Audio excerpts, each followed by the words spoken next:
India and Russia reaffirming common interests in strengthening economic ties as their top diplomats meet in Moscow. Dr. S Jaishankar sitting alongside his Russian counterpart, making clear Delhi's interest in collaborating in several areas, including pharmaceuticals, agriculture and energy. Moscow responding with keenness in joint energy projects. We reaffirmed our shared ambition to expand bilateral trade in a balanced and sustainable manner, including by increasing India's exports to Russia. This requires swiftly addressing non-tariff barriers and regulatory impediments. Есть у нас хорошие результаты в сотрудничестве в сфере углеводородов, поставки российской нефти на индийский рынок. И у нас обоюдная заинтересованность в том, чтобы реализовывать совместные проекты по добыче энергоносителей, в том числе в Российской Федерации, на Дальнем Востоке и на Арктическом шельфе. The meeting taking place amid strains on ties between Delhi and Washington, with the US president putting the blame for that on Delhi's alignment with Moscow. Earlier this month, the Trump administration imposed higher levies on Indian exports to America, citing New Delhi's insistence on buying Russian oil. And more, Ishan Garg joins us live from New Delhi and Dasha Chernyshova from Moscow. Ishan, let's start with you. We spoke of this yesterday. India and Russia in no way cutting back, or certainly not cutting off their trade in crude oil. And now specific mention of joint participation and cooperation on energy projects.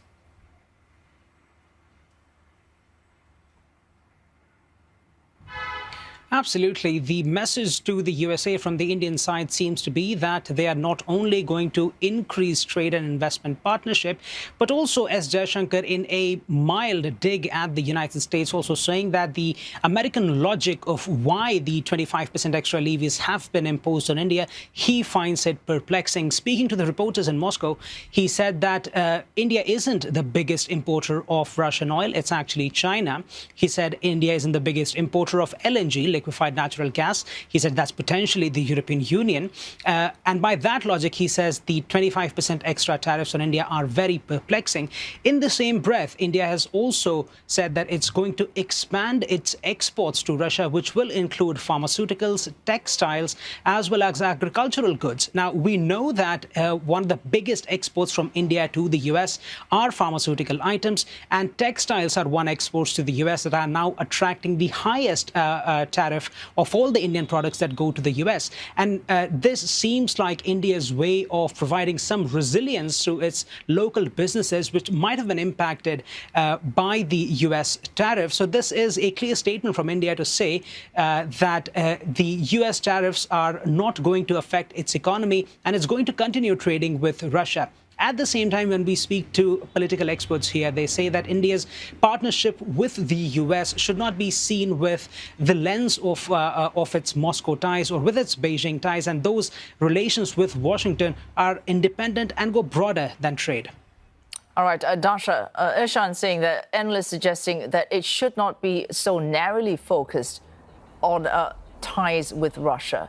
But as far as the Trump administration is concerned, that is what it is looking at right now. Russia, if it wants to, I suppose, recognize and acknowledge that continued trade with India, might need to offer some support to Delhi in return for any loss of the US market for Indian trade. How much more support can Moscow offer India, given that it cannot hope to replace, certainly at this point, the US place as India's trade partner?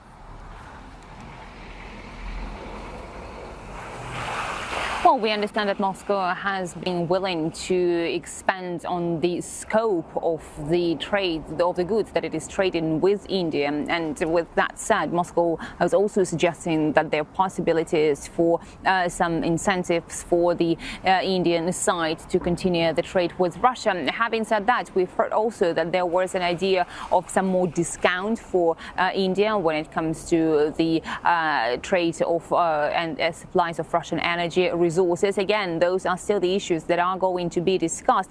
And the Deputy Prime Minister of Russia, Denis Manturov, who met Jaishankar the day before, has been saying that Russia will continue to supply India with its oil, with coal, with oil products. The two are also going to continue the cooperation in the area of the peaceful nuclear sphere. And the Russian foreign minister has also been suggesting that there are areas where the two sides can have more investment projects. That includes the joint projects in the Arctic Shelf as well as in Russia's Far East. They will be extracting some energy resources. Again, those are the issues that still need some more elaboration, but definitely this is the increased cooperation between the two sides, something that the heads of states might be trying to discuss and to come to a conclusion, because the Russian foreign minister also confirmed that there is expected a visit by the Russian president to India that might be taking place by the end of this year. So the likelihood of those issues being discussed in those meetings is definitely something that we are expecting.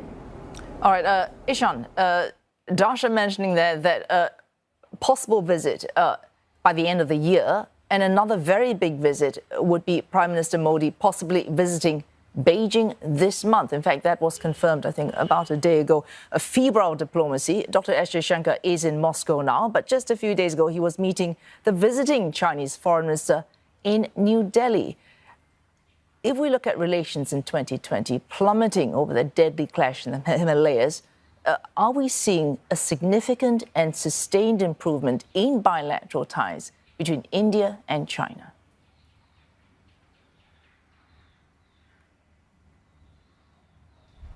We are certainly seeing that. When Prime Minister Narendra Modi visits China at the end of next week, this will be one of the most significant visits he's made since he became Prime Minister of the country. We know that when he came to power back in 2014, he came on a pro-China platform.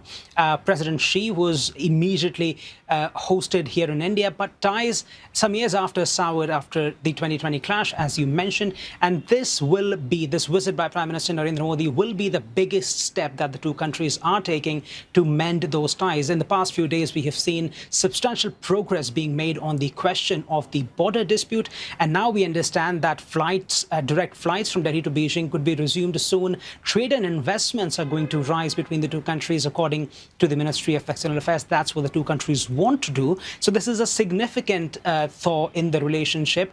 At the same time, we've, of course, also heard from analysts here in New Delhi who say that this might be the beginning of the resuscitating of this Russia-India-China troika, this trilateral dialogue, which has been dormant for several years now. That might be getting a fresh breath of life. Now, the question remains, how is Washington going to see all of this? In the past few days, we've already seen some very terse comments from U.S. officials, particularly about India's trade with Russia. And now with India improving its ties with Beijing and Moscow, it will have to walk a very tight diplomatic tightrope because it will want to keep its allies in the West happy as well, because India is a partner with the U.S. in the Quad forum, and also has very significant ties when it comes to technological cooperation as well as people-to-people ties.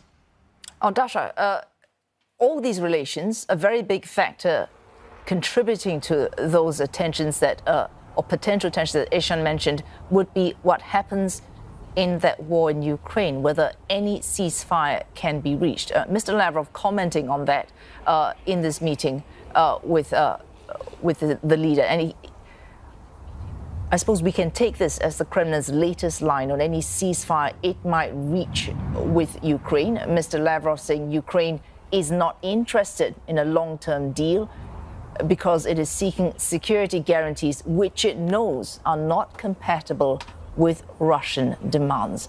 Where are we now on any ceasefire between Ukraine and Russia?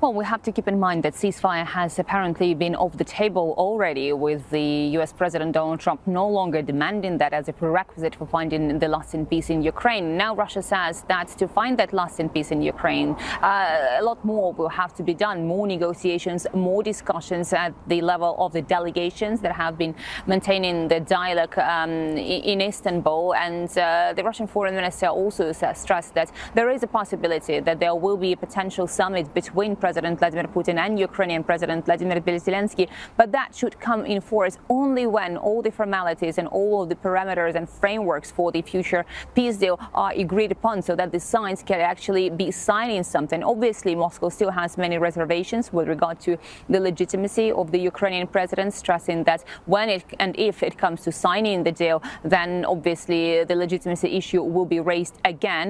But what we understand at this stage is that Moscow will be looking for more formalities to be finalized before such summit takes place. In principle, Russia is not against more discussions, but also Moscow is accusing the European countries and Kiev of trying to sabotage all the peace efforts that has been made by the American administration. So if you ask me where we are now, it does seem that we are still in more talks that are about to come not anywhere close to any sort of cessation of hostilities. Thanks for that. Dasha Chernyshova from Moscow, Ishan Garg from Delhi, looking at all the issues that likely India's foreign minister discussed in his meeting with Russia's foreign minister.